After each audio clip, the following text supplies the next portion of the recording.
আয়াত বালিশ হাতে নিয়ে দাঁড়ায় তৈমুরের সামনে।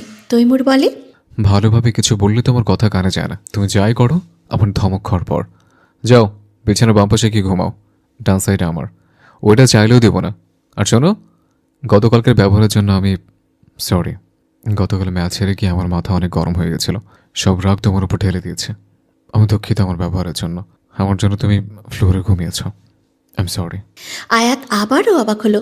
গতকালকে তৈমুর আর আজকে তৈমুরের মধ্যে কত তফাৎ! আয়াত কোনো মিলই খুঁজে পাচ্ছে না। তৈমুর আয়াতকে শুতে ইশারা করে। আয়াত বাধ্য মেয়ের মতো বিছানার বাম পাশে গিয়ে শুয়ে পড়ে। রুমের লাইট অফ করে ড্রিম লাইট জ্বালিয়ে তৈমুর এসে শুয়ে পড়ে ডান সাইডে।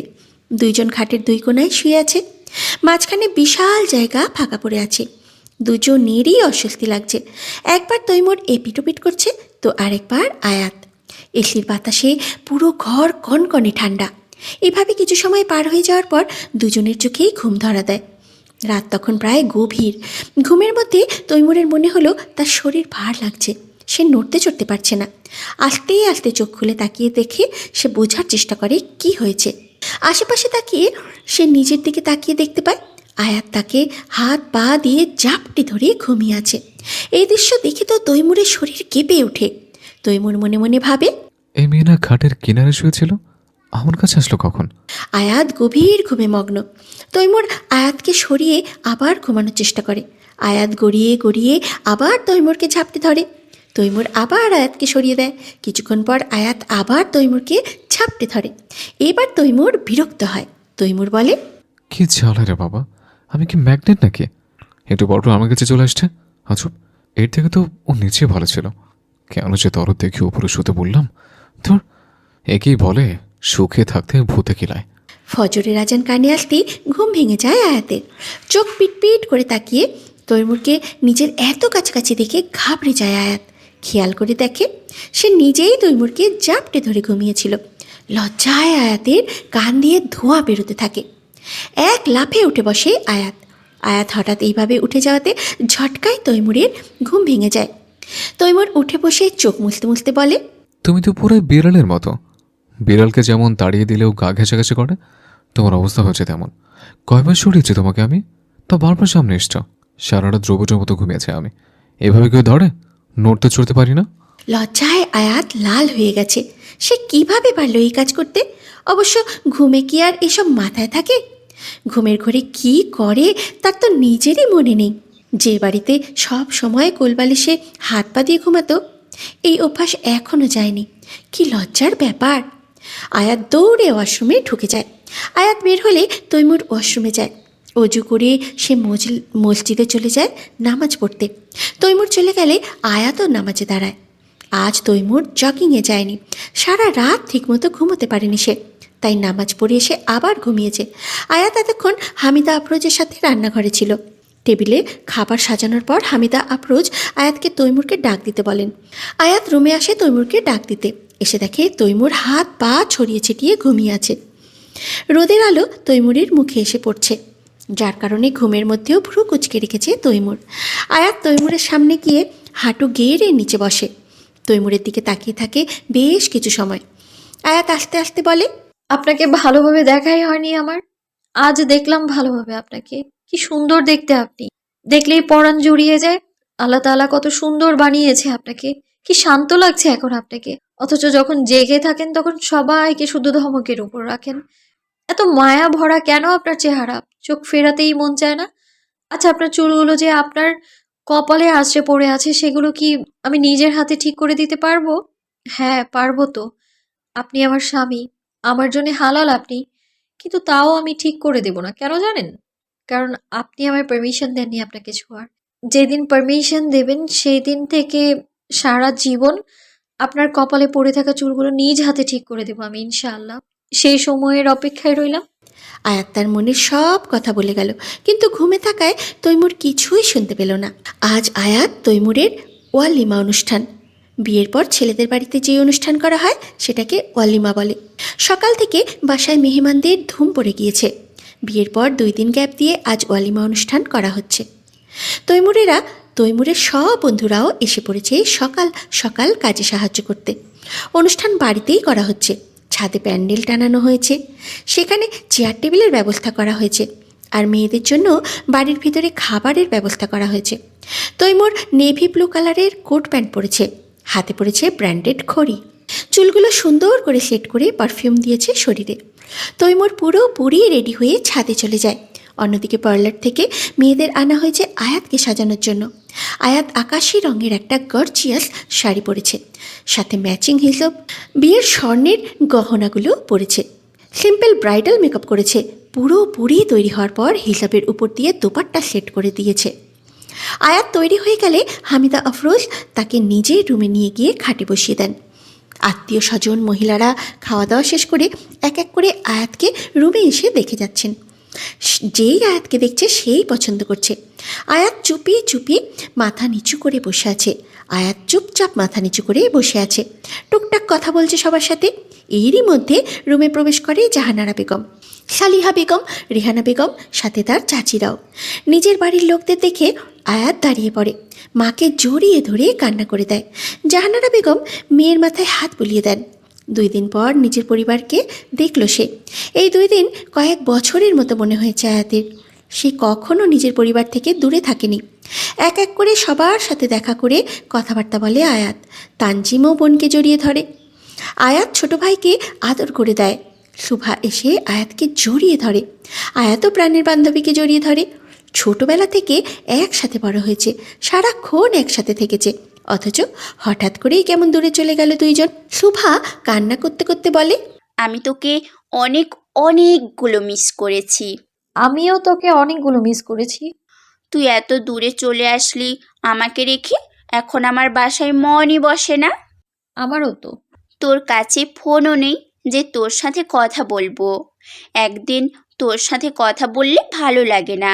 এই 2 দিনে কত কথা জমেছে তোকে বলার জন্য। জানিস তুই, কি কি হয়েছে? কলেজে আসলে বলবো নি। আমি তো আর ওই কলেজে যাব না। মানে? এখান থেকে প্রতিদিন সাভার আসা যাওয়া করাটা খুব কঠিন মনে হয় আমার, তাই আমি ট্রান্সফার নিয়ে এইখানে। কই ভেবেছিলাম অন্তত কলেজে তোর সাথে দেখা হবে, কথা হবে। এখন তো দেখছি তাও বাদ। থাক, মন খারাপ করিস না। এই এলাকায় আশেপাশে তোকে বিয়ে করিয়ে দিই, তাহলে তুই ওই এলাকায় এসে পড়বি। দেখ, সুন্দর হ্যান্ডসাম ছেলে খুঁজিস। ঠিক আছে, দেখবো নে। আমার কিন্তু বিবাহিত দেবরও আছে। তুই বললে বিয়ের কথা বলবো নাকি? তখন এলাকা কেন, এক বাড়িতেই থাকবি আমার সাথে। বাদ দে তো, আমি মজা করছিলাম। তোর আর ভাইয়ার ব্যাপারে বল। দুজন আস্তে আস্তে ফ্রি হচ্ছিস। হুম। এত মনমরা হয়ে বললি কেন? না। আচ্ছা, তুই খেয়েছিস কিছু? না, খিদে নেই। বললেই হলো। তুই বস এখানে, আমি খাবার নিয়ে আসছি তোর জন্য। আয়াতকে আর কিছু বলার সুযোগ না দিয়ে শুভা রান্নাঘরে চলে যায় খাবার আনতে। শুভা প্লেটে খাবার বাড়ছিল। এমন সময় রান্নাঘরে হঠাৎ কোনো ছেলে আসার শব্দ পায়। শুভা চমকে ওঠে, তার হাত থেকে চামচ নিচে পড়ে যায়। আহিয়ান তার মাকে ডাকতে ডাকতে রান্নাঘরে এসেছিল। রান্নাঘরে তার মাকে দেখতে না পেয়ে আহিয়ান চলে যেতে নেবে, তখনই কিছু পড়ার আওয়াজে সে রান্নাঘরে পুনরায় তাকায়। আহিয়ানের চোখে পড়ে খয়েরি কালারের ফুল হাতা গর্জিয়াস গাউন এবং ম্যাচিং হিজাব পরা একটি মেয়ের উপরে। চোখ ভর্তি কাজল দিয়ে চোখ দুটো কাজল কালো করে রেখেছে মেয়েটি। মেয়েটির ভীতু চাহনিতে আহিয়ান হারিয়ে যায়। নিজেকে সামলিয়ে আহিয়ান প্রশ্ন করে, এই মেয়ে, কে তুমি? এখানে কি করছো? আমি মেয়ে পক্ষের লোক। মেয়ে পক্ষের? মেয়ে পক্ষের সবাইকে তো আমি চিনি, তোমাকে তো চিনলাম না। সত্যি করে বলো, তুমি কে? আমি সত্যি বলছি, আমি আয়াতের বেস্ট ফ্রেন্ড। বাবির বেস্ট ফ্রেন্ড? এখানে কি করছো? আয়াতের জন্য খাবার নিতে এসেছিলাম। আহিয়ানকে আর কিছু বলতে না দিয়ে শুভা দৌড়ে খাবার নিয়ে রুম থেকে বের হয়ে যায়। আহিয়ান হতভম্ব হয়ে শুভার যাওয়ার দিকে তাকিয়ে থাকে। শুভা রুমে এসে হাঁপাতে থাকে। আয়াত তাকে কারণ জিজ্ঞাসা করলে সে কিছু না বলে আয়াতকে খাইয়ে দেয়। ছাদে সবাই খেতে বসেছে। তৈমুরের ছেলে কাজিনরা এবং বন্ধুরা মিলে সবাইকে খাবার বেড়ে দিচ্ছে। আবরারসহ আয়াতের সব কাজিন এক টেবিলে খেতে বসেছে। শাওন এবং সিফাত এক এক করে খাবার নিয়ে টেবিলে রাখছে। আবরার বারবার এটা ওটা চেয়েই যাচ্ছে শাওনের কাছে। শাওন একদম দৌড়ের উপরে আছে। আবরারের চাওয়া জিনিস সিফাত নিয়ে গেলে আবরার সেটা নিচ্ছে না। তার কথা সে শাওনের কাছ থেকেই নেবে। এবার শাওন কোমরে হাত দিয়ে আবরারের সামনে দাঁড়িয়ে জিজ্ঞাসা করে, কি সমস্যা? কই কি সমস্যা? বারবার এইটা ওইটা চেয়ে যাচ্ছ, আবার আমি ছাড়া অন্য কেউ এনে দিলে তাদের হাত হাত থেকে নিচ্ছ না, করো নাকি? আরে ভাই, এটা তো আপনার প্রতি আমার ভালোবাসার বহিঃপ্রকাশ। কি? হ্যাঁ, আপনার মনে নেই বিয়ের দিন আপনি আমাকে দিয়ে কয়েকবার রোস্ট আনিয়েছেন, প্রচুর খাটিয়েছেন আমাকে। আমিও তাই একটু ডেমো দেখলাম আর কি। তাই না? জি। সমস্যা নাই, আমারও দিন আসবে, আমি তখন আরও ডাবল খাটাবো তোমাকে দিয়ে। সময় তো আমারও আসবে, তাহলে আমিও আপনাকে দিয়ে ট্রিপল খাটাবো। এই কথা বলে দুজনেই হেসে ফেলে, সাথে আশেপাশের বাকি সবাইও হেসে ফেলে। এইভাবেই হাসি মজায় দুপুর পার হয়। প্রায় বিকেল হয়ে এসেছে। এমন সময় তৈমুর নিচে নেমে আসে। ঘেমে একাকার অবস্থা তার, গোসল করা প্রয়োজন এখন তার। নিজের রুমের উদ্দেশ্যে যাচ্ছিল সে, হঠাৎ নিজের হাতে টান লাগায়, পিছনে তাকায় তৈমুর। আফরা তৈমুরের হাত ধরে টান দিয়েছে। তৈমুর আফরাকে বলে, কি হয়েছে? কিছু হয়নি। কোথায় যাচ্ছ তুমি? নিজের রুমে শাওন নেব। এখন রুমে যেতে পারবে না, চলো আমার সাথে। আরে কোথায় যাব? ভাবির কাছে। না, আমি যাব না। কেন যাবে না? ভাবি যে তৈরি হয়েছে তুমি তো একবার দেখলেও না। আসো, তাড়াতাড়ি আসো। আফরা জোর করে টেনে তৈমুরকে আয়াতের কাছে নিয়ে যায়। তৈমুর রুমে ঢুকে দেখে আবার সেই বিয়ের দিনের মতন রুম ভর্তি মেয়ে মানুষ। তৈমুর মনে মনে বলে, আরে ভাই, আচ্ছা চালে পড়লাম তো। যত মেয়েদের থেকে দূরত্ব রাখতে চাই, তত তাদের সামনে এসে পড়ি। ভালো লাগে এসব তেজপথের জীবন। ধুর, এক সেকেন্ডও শান্তি নেই। আফরা তৈমুরকে আয়াতের পাশে বসায়। দুইজনকে পাশাপাশি বসিয়ে ছবি তুলছে আফরা। আফরা দুইজনকে উদ্দেশ্য করে বলে, ভাইয়া, ভাবির কাঁধে হাত রাখো তো। আর ভাবি, তুমিও একটু এগিয়ে এসো ভাইয়ার কাছে। দুইজনই অপ্রস্তুত হয়ে যায়। আফরা জোড়াজোড়ি করতে আয়াত তৈমুরের দিকে এগিয়ে যায়। তৈমুর কাঁপা কাঁপা হাত আয়াতের কাঁধে রাখে। সাথে সাথে আয়াত কেঁপে ওঠে। তাদের এই নাজেহাল অবস্থা দেখে তৈমুরের ফুপি বলেন, বিয়ের 2 দিন হয়ে গেল, তাও তো দেখছি দুইজনের দ্বিধা কাটেনি। এভাবে চলতে থাকলে সংসার কিভাবে করবে তোমরা? তার কথায় পুরো রুমে সবাই হাসাহাসি শুরু করে। আয়াত এবং তৈমুর উভয়ই লজ্জায় লাল হয়ে যায়। লজ্জায় দুজনেরই মাথা নিচু হয়ে যায়। তৈমুর উঠে বলে, আমি রুমে গেলাম। হামিদা আফরোজ বলেন, কোথায় যাচ্ছিস বাবা? এখন তো তোরা বের হবি। তৈমুর ভ্রু কুচকে বলে, তোরা বের হবি মানে? তোর মনে হয় তুই আর আয়াত। কি, কই যাব? আয়াতকে কয়দিনের জন্য আজ তার মা বাবা নিয়ে যাবে, তুইও সাথে যাবি। আজব তো, আমি কেন সাথে যাব? ওকে নিয়ে যেতে চাই, নিয়ে যাক, আমাকে টানছো কেন? এটাই নিয়ম বাবা, ছেলেদেরও বউয়ের সাথে যেতে হয়। আমি যাব না। আচ্ছা, তোর বাবাকে ডাকছি, তাকেই বলে দে তুই যাবি না। যাচ্ছে। ভালোই ব্লকমেল করা শিখেছ। তৈমুর রাগে ফুসফুস করতে করতে রুম ত্যাগ করে। বাইরে সবাই গাড়িতে অপেক্ষা করছে যাওয়ার জন্য। শুভা ওয়াশরুম থেকে বের হয়ে সিঁড়ি দিয়ে দ্রুত নামছিল। তাড়াহুড়োয় নিজের গাউনের সাথে পা আটকে পড়ে যেতে নেয় শুভা। ভয়ে চোখ বন্ধ করে ফেলে সে। কয়েক সেকেন্ড পার হয়ে যাওয়ার পরও সে বুঝতে পারে সে পড়েনি। ব্যথা তো লাগছে না কোথাও। তখন আস্তে আস্তে চোখ পিটপিট করে খোলে শোভা। সে দেখতে পায় সে পড়ে যাওয়ার আগেই কেউ একজন হাত ধরে তাকে বাঁচিয়ে নিয়েছে। শোভা যখন বুঝতে পারে কোনো ছেলে তার হাত ধরেছে, সাথে সাথে সে ঝটকা মেরে ছাড়িয়ে নেয় হাত। দৌড়ে চলে যেতে চায়, কিন্তু ছেলেটা তার সামনে এসে পথ আটকে দাঁড়ায়। আজব তো, আজকালকার দিনের ভালো মানুষের কোনো দামই নেই। এই যে তোমাকে পড়া থেকে বাঁচালাম, একটা ছোট্ট ধন্যবাদ পর্যন্ত দিলে না, এটা কি ঠিক? পথ ছাড়ুন, আমি যাব। এত পালাই পালাই করে কেন সারাক্ষণ? আমি কি কিছু বলেছি নাকি করেছি তোমায়? আমি অপরিচিত কারোর সাথে কথা বলি না। তাহলে পরিচিত হই, সমস্যা কোথায়? হাই, আমি আহিয়াদ, তৈমুরের ছোট ভাই, তোমার বান্ধবীর দেবর। পথটা ছাড়ুন প্লিজ। পরিচয় দিলাম, তাও পালাই পালাই করছো। দেখুন, আমি কোনো ছেলের সাথেই কথা বলি না, আপনি বোঝার চেষ্টা করুন। দয়া করে পথটা ছাড়ুন। আহিয়ান শুভার চোখে মুখে স্পষ্ট অস্বস্তি লক্ষ্য করে, তাই সে সামনে থেকে সরে দাঁড়ায়। শুভা দৌড়ে সেখান থেকে চলে যায়। আহিয়ান শুভার যাওয়ার পানে তাকিয়ে বলে, আমাদের আবার শীঘ্রই দেখা হবে, কাজল পরিহিতা বা মায়াবিনী। কিছুক্ষণ আগে আয়াতের বাসায় এসে পৌঁছেছে সবাই। তৈমুরের অবস্থান এখন বসার ঘরে। তাকে ঘিরে আছে সবাই মিলে। নানা পদের নাস্তা এনে রাখা হয়েছে তার সামনে। বিভিন্ন ধরনের মিষ্টি প্লেটে সাজিয়ে রাখা হয়েছে। সবাই এটা সেটা তৈমুরের সামনে এগিয়ে দিয়ে খেতে বলছে। তৈমুর তো মনে মনে ভীষণ বিরক্ত, কিন্তু ভদ্রতার খাতিরে মুখে কিছুই বলছে না। এই বাড়িতে আসলেই সবাই তার ডায়েট প্ল্যানের 12টা বাজিয়ে দেয়। কি একটা অবস্থা! সবার জোরাজোরিতে একটু একটু করে খাবার তুলছে তৈমুর, আর মনে মনে ভাবছে কালকে এক্সট্রা ওয়ার্কআউট করতে হবে। আয়াত অনেকক্ষণ বসেছিল তৈমুরের সাথে। একটু আগে নিজের রুমে গিয়েছে ফ্রেশ হতে। তৈমুরও গরমে অবস্থা খারাপ হয়ে যাচ্ছে। সেই যে দুপুরের থেকে কোট প্যান্ট পরে আছে, খোলার আর সুযোগই পাচ্ছে না। গরমে ঘেমে বিহাল দশা তৈমুরের। আয়াত ফ্রেশ হয়ে জামা পাল্টে নিচে এসেছে মাত্রই। জাহানারা বেগম তৈমুরের অস্থিরতা বুঝতে পেরেছেন। তিনি আয়াতকে ডেকে বলেন তৈমুরকে রুমে নিয়ে যেতে ফ্রেশ হওয়ার জন্য। আয়াত সবার মধ্য দিয়ে কিভাবে বলবে বুঝতে পারছে না। লজ্জায় মুখ থেকে কথা বের হচ্ছে না। সব গুরুজনেরা বসে আছে। সবার মাঝে সে কিভাবে তৈমুরকে রুমে যেতে বলবে? জাহানারা বেগম আয়াতের মনোভাব বুঝতে পারেন। তিনি সৈফুদ্দিন সাহেবকে ডেকে বুঝিয়ে বলেন। সৈফুদ্দিন সাহেব রুমে গিয়ে তৈমুরকে উদ্দেশ্য করে বলেন, বাবা তুমি রুমে গিয়ে ফ্রেশ হয়ে নাও, ঘামে ভিজে গেছো। তৈমুর জি আচ্ছা বলে উঠে দাঁড়ায়।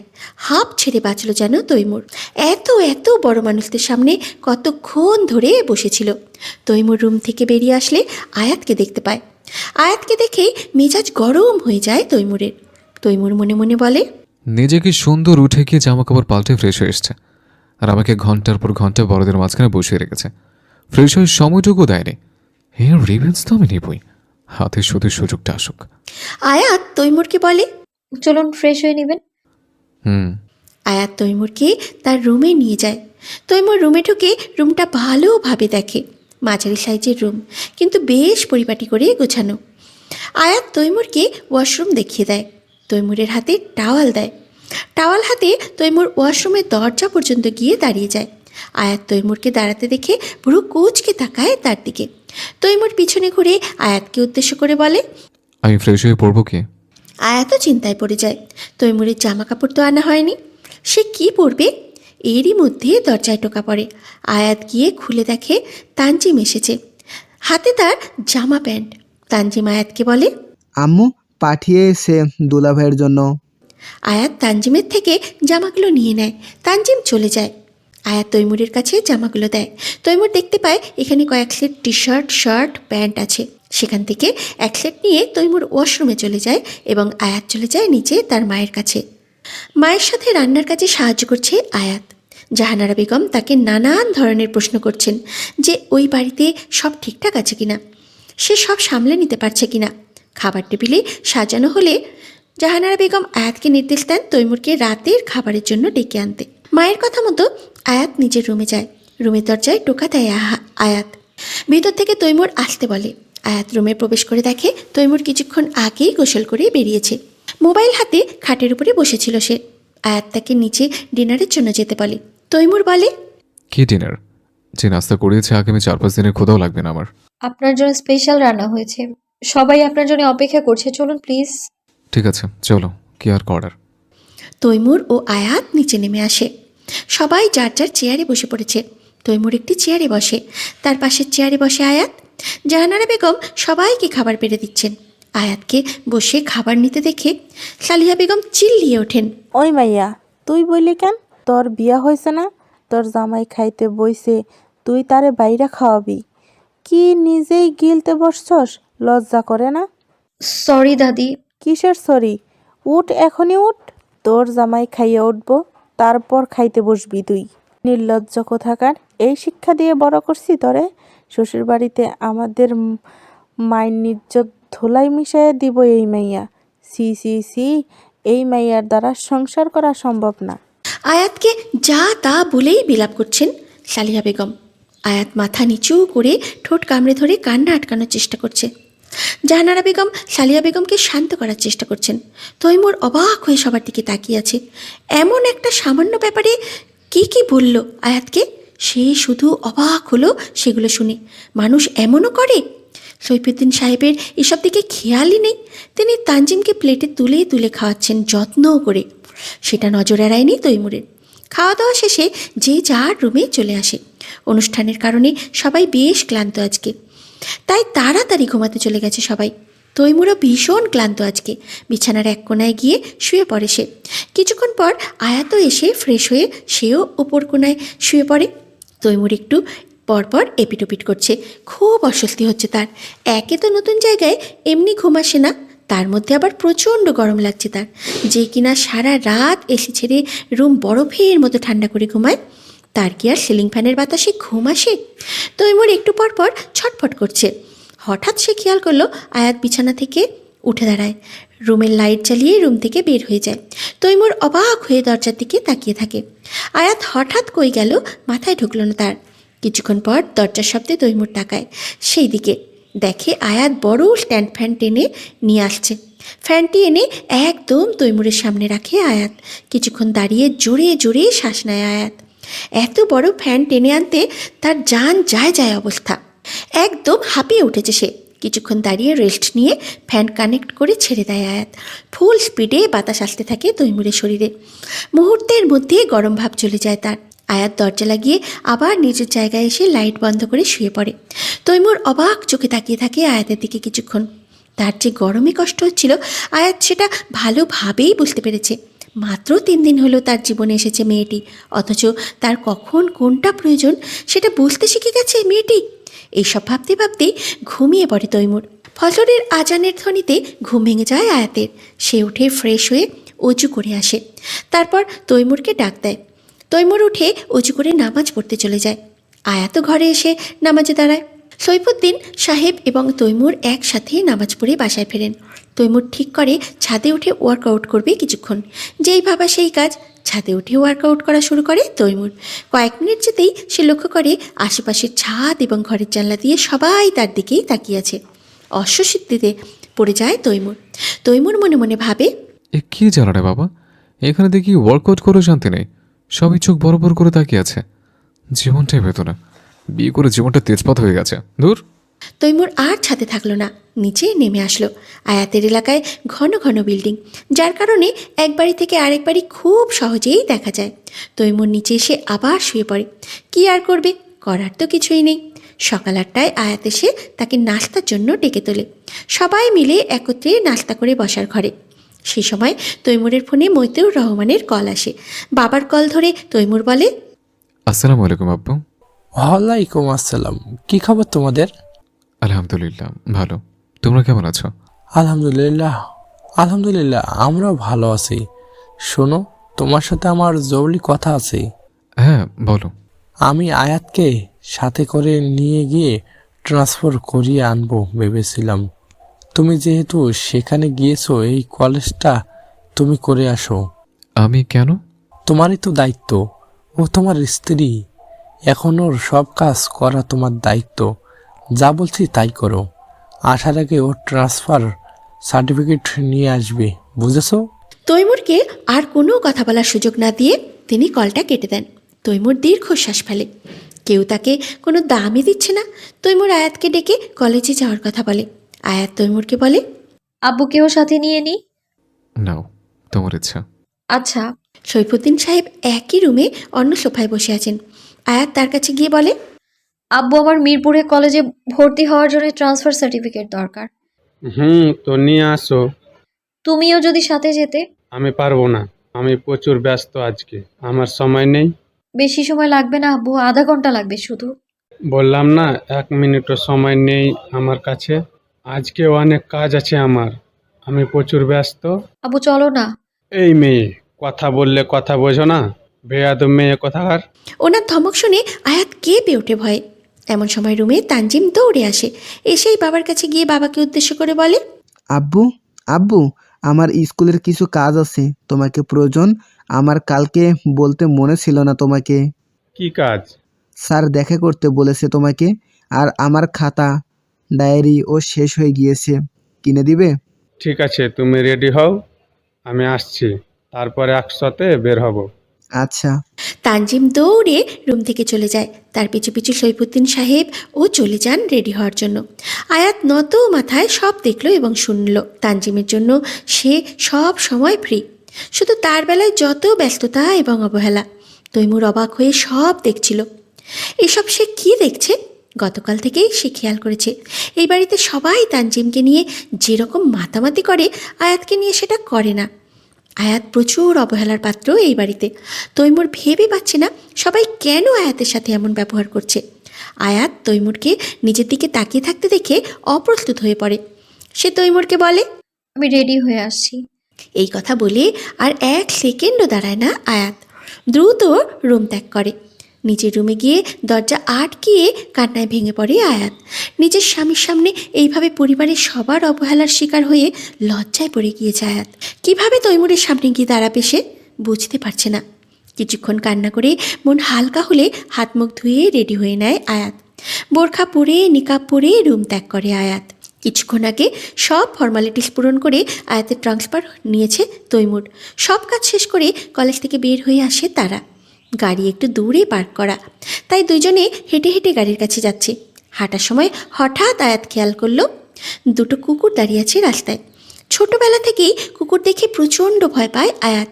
কুকুর দেখেই ভয়ে কলিজার পানি শুকিয়ে যায় আয়াতের। তৈমুরের বাহু শক্ত করে খামচে ধরে আয়াত। হঠাৎ এমন হয় চমকে ওঠে তৈমুর। তৈমুর আয়াতকে ঝাড়ি দিয়ে বলে, কি সমস্যা? রাস্তার মধ্যে এমন খামচে ধরেছে কেন? সামনে দুটি কুকুর দাঁড়িয়ে আছে, তো আমার ভয় লাগে। আজব, এখানে ভয় পাওয়ার কি আছে? রাস্তায় এত এত মানুষ হাঁটছে, তাতে তো ভয় করছে না। এমন সময় কুকুরগুলো ঘেউ ঘেউ করে ওঠে।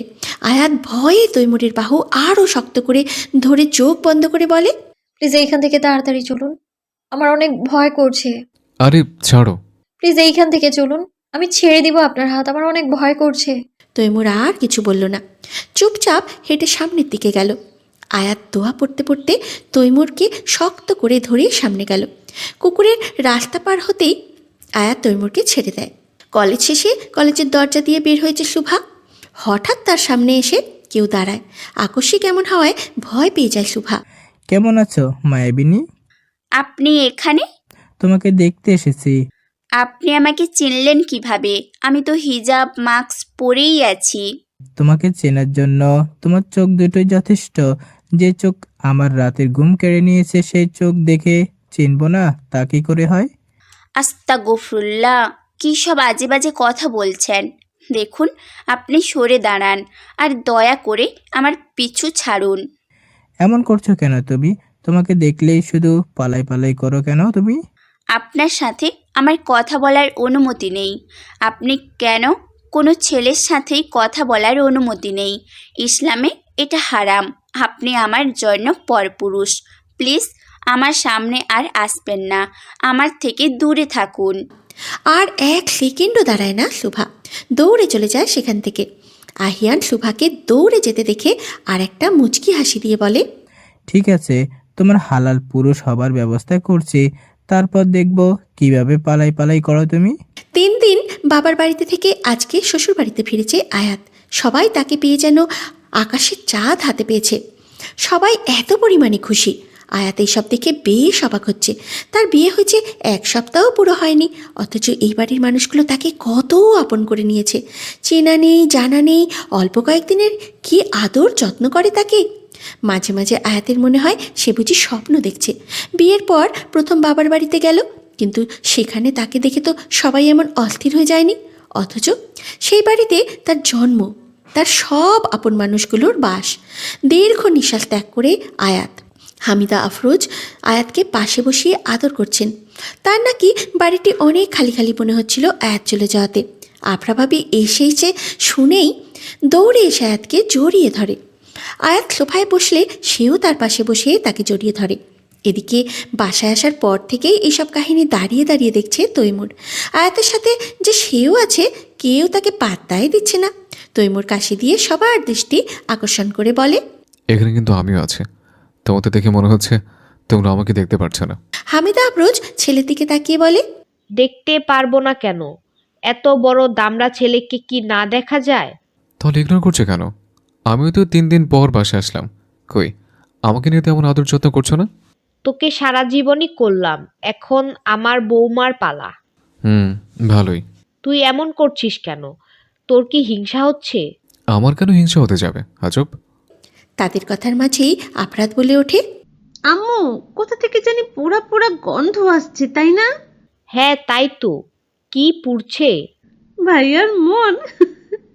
মা ও মেয়ে দুজনেই হেসে কোটি কোটি হচ্ছেন। আয়াত তাদের খুনসুটি মুগ্ধ হয়ে দেখছে। কি অপরূপ পরিবার, তাদের সবার মধ্যে কি ভালোবাসা। সে আল্লাহর কাছে বারবার শুকরিয়া আদায় করে এমন একটি সুন্দর পরিবার তাকে দেওয়ার জন্য। মা মেয়ের হাসি দেখে তৈমুর মুখে বিরক্ত ভাব এনে সেখান থেকে চলে যায় নিজের রুমে। এই পরিবারে কেউ তাকে 2 পয়সার দামও দেয় না। তেজপাতা মার্কা জীবন। তৈমুরকে এইভাবে বিরক্ত হয়ে চলে যেতে দেখে মা মেয়ে আরেক দফা হেসে নিলেন। হামিদা আফরোজ এবার আয়াতকে নিজের রুমে নিয়ে গিয়ে ফ্রেশ হয়ে বিশ্রাম নিতে বললেন। আয়াত কথা মতো রুমে চলে যায়। রুমে গিয়ে দেখে তৈমুর চিৎপটাং হয়ে বিছানায় শুয়ে আছে। নিজের বিছানার মতো শান্তি দুনিয়ায় কোথাও নেই। নিজের বিছানায় যে আরামের ঘুম আসে সেটা অন্য কোথাও আসেই না। আয়াত জামাকাপড় নিয়ে ওয়াশরুমে চলে গেল গোসল করতে। এই গরমে বাইরে থেকে আসলে গোসল না করে থাকা যায় না। আয়াত বের হলে তৈমুর যায় ফ্রেশ হতে। এরই মধ্যে আসরের আজান দিয়ে দেয়। তৈমুর মসজিদে চলে যায় নামাজ পড়তে। আয়াত জায়নামাজ বিছিয়ে নামাজে দাঁড়ায়। নামাজ শেষে জায়নামাজ ভাঁজ করে বিছানায় এসে বসে আয়াত। তখন রুমের দরজায় কেউ নক করে। আফরা এসেছে। সে দরজা নক করে বলে, ভাবি আসবো? হ্যাঁ আসো। কি করছিলে তুমি?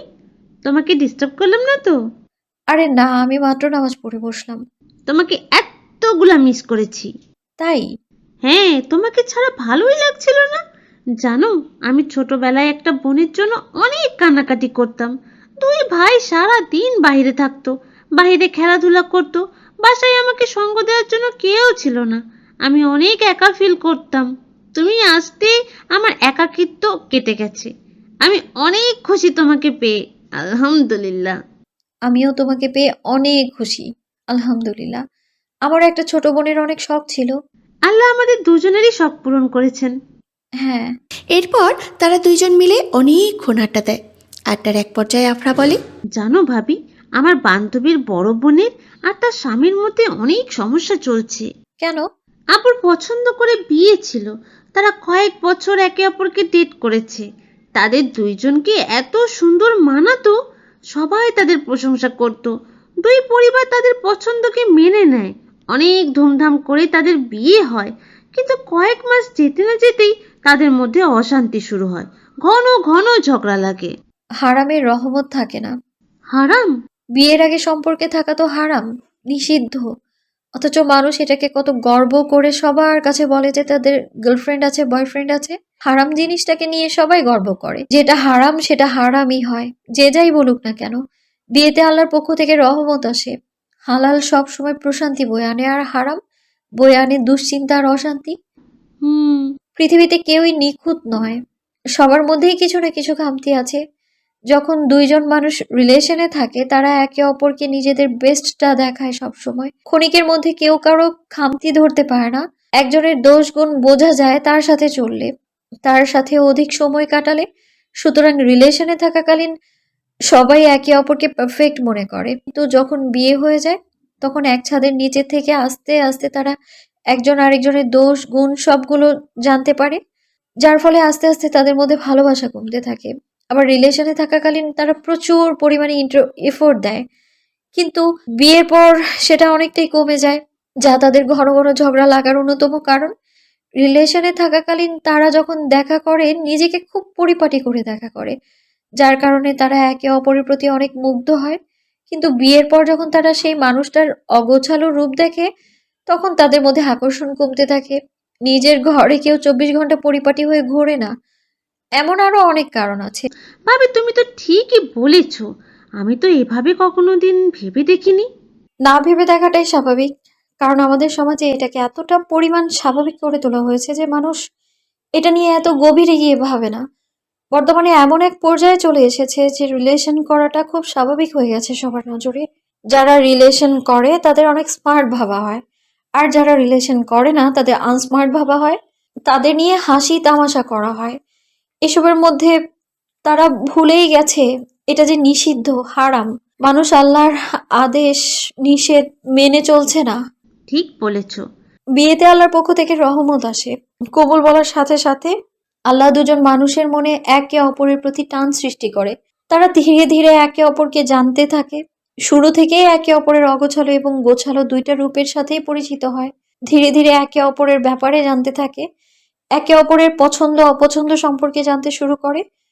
উভয় পক্ষ থেকেই একে অপরের জন্য এফোর্ট দেয়, যার কারণে যতদিন যায় তাদের মধ্যে ভালোবাসা বাড়তে থাকে। হালাল ভাবে একে অপরকে জানা আস্তে আস্তে ভালো লাগা তৈরি হয়। এটার সৌন্দর্যই অন্যরকম। হালালের মধ্যে রয়েছে অফুরন্ত শান্তি আর রহমত। হালাল সর্বদাই বেস্ট। আচ্ছা ভাবি, ধরো কেউ কাউকে দেখে তার ভালো লেগে গেছে, প্রচুর ভালো লেগে গেছে, তখন সে কি করবে? বাবা মাকে জানাবে, সেই মেয়ের বাসায় বিয়ের প্রস্তাব পাঠাবে, কিন্তু রিলেশনে যাওয়া হারাম।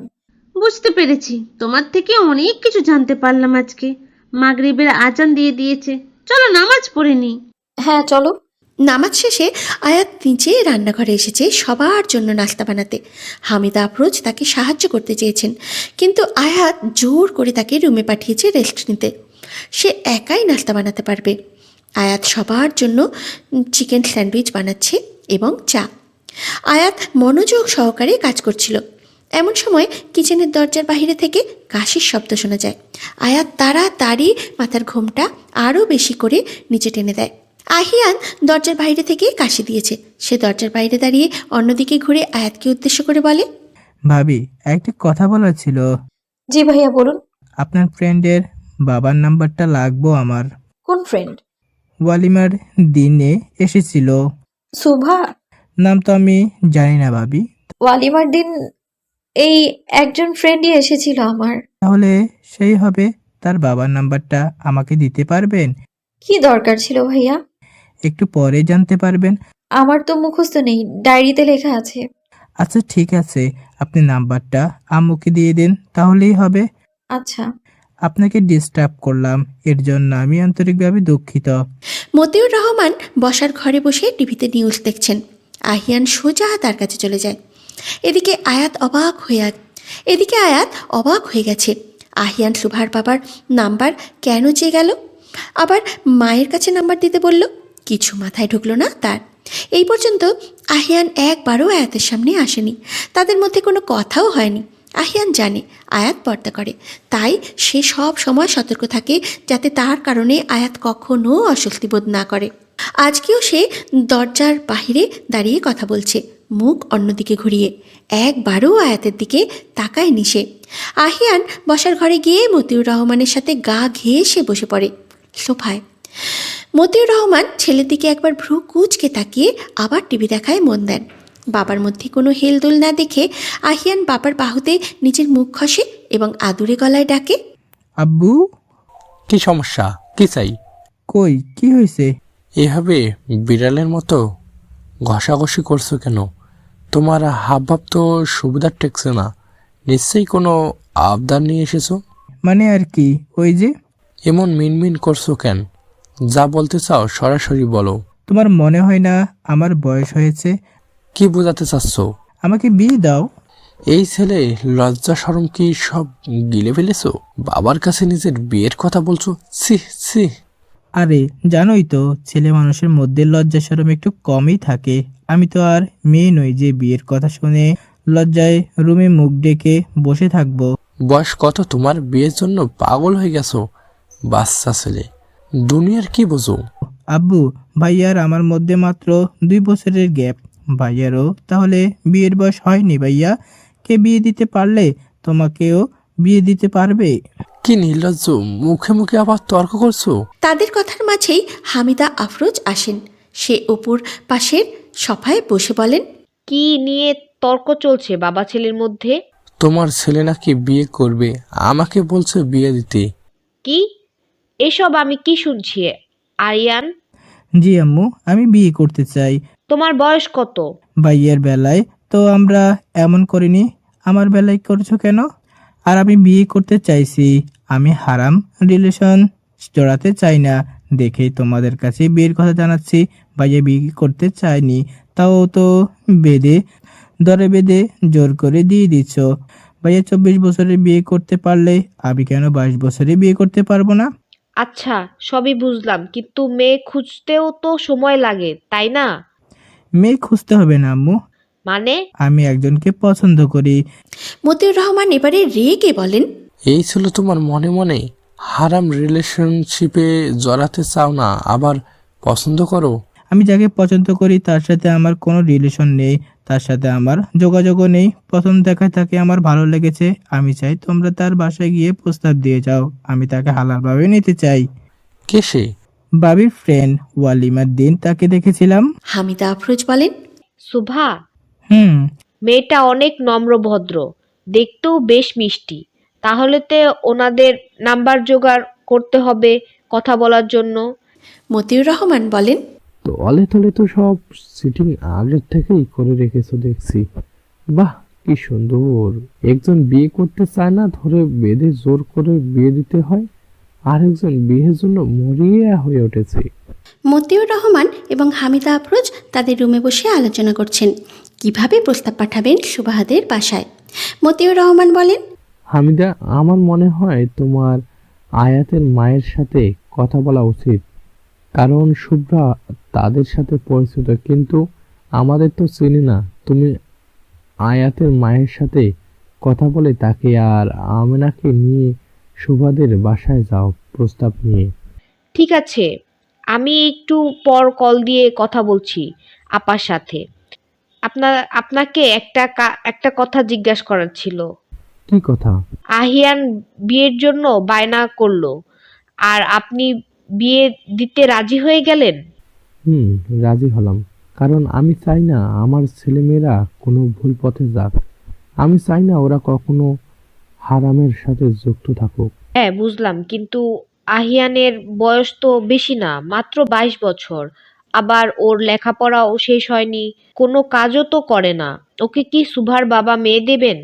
সেটা তো তাদের সাথে কথা বললেই বোঝা যাবে। আর বয়স তো ওর কমও না। আজকাল মানুষ বাঁচে কয় বছর? আগের দিনে তাড়াতাড়ি বিয়ে হয়ে যেত ছেলে মেয়েদের। তারা নিজের নাতি নাতনি সহ তাদেরও ছেলে মেয়ে দেখে যেতে পারত। এখন তো মানুষের হায়াতও কমে এসেছে। চাকরির আশায় অনেক দেরিতে বিয়ে করে। অনেক তো নিজের ছেলে মেয়ের বিয়েই দেখে যেতে পারে না, নাতি নাতনি তো দূরের কথা। কেউ তো আর বসে থাকে না।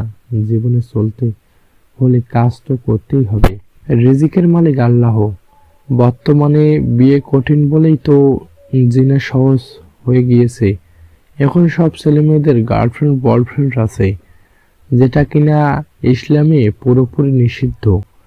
আগে তাড়াতাড়ি বিয়ে দিয়ে দিত, মানুষের মধ্যে জিনাও ছিল না, আর থাকলেও খুব কম। আর এখন ঘরে ঘরে এই সমস্যা। ছোট ছোট বাচ্চারা পর্যন্ত প্রেম করে। যেখানে বিয়ে কঠিন সেখানে জিনা সহজ। আর আমার ছেলে মেয়েদের আমি একদম বাচ্চা অবস্থায় বিয়ে দিচ্ছি না। আর আমার বড় ছেলেকে বিয়ে দিয়েছি, তার বয়স 24, তার বউয়ের বয়স 17। তারা তো একবারেই বাচ্চা নয়। আহিনের ক্ষেত্রেও তাই, তার বয়স 22, শুভার বয়স 17। তারা একবারেই বাচ্চা নয়। তারা ধীরে ধীরে একে অপরকে বুঝবে, জানবে। আস্তে আস্তে তাদের মধ্যে ভালোবাসা তৈরি হবে। হালাল ভালোবাসা, সুখে দুঃখে একে অপরের পাশে থাকবে। এত গভীরভাবে কখনো চিন্তা করে দেখিনি। আজকাল কেউ এত গভীরভাবে চিন্তা করেও না। ছোট ছোট স্কুলের বাচ্চারা প্রেম করছে, তাতে সমস্যা নেই, কিন্তু বিয়ে দিতে গেলেই যত সমস্যা। হারামে বাধা নেই, কিন্তু হালালে বাধা। তাই বলে যে অল্প বয়সেই বিয়ের জন্য পাগল হয়ে যেতে হবে, সেটা করা যাবে না।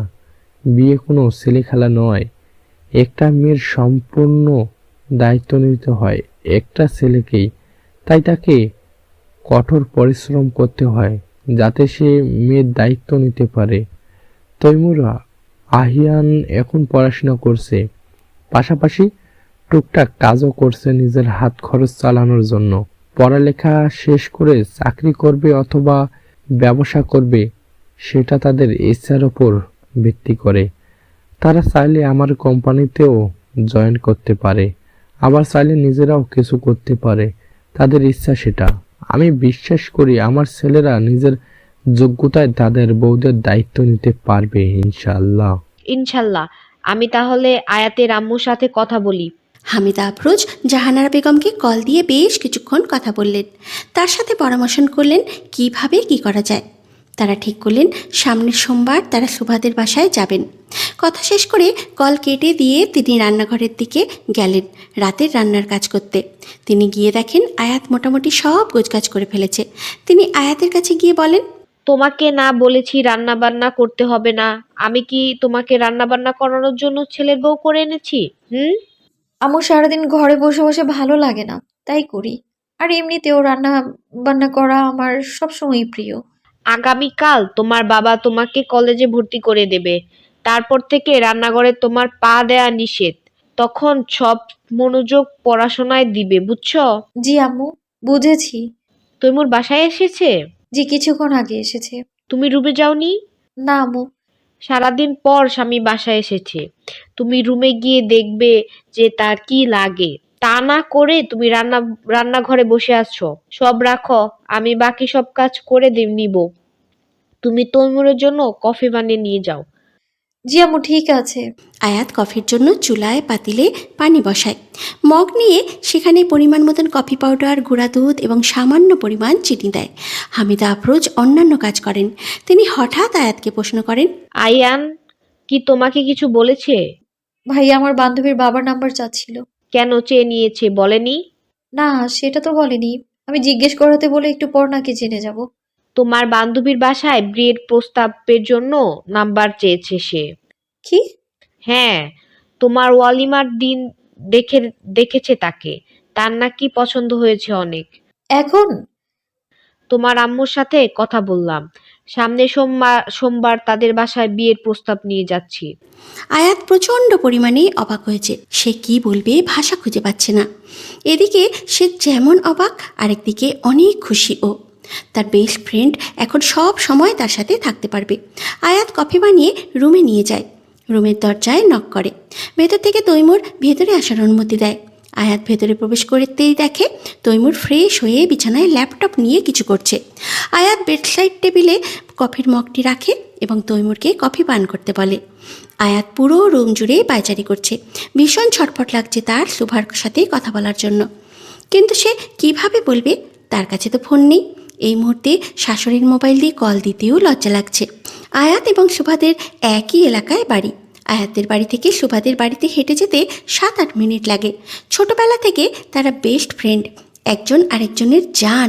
ছোট থেকেই একই স্কুলে পড়েছে তারা, এমনকি একই কলেজেও ভর্তি হয়েছিল।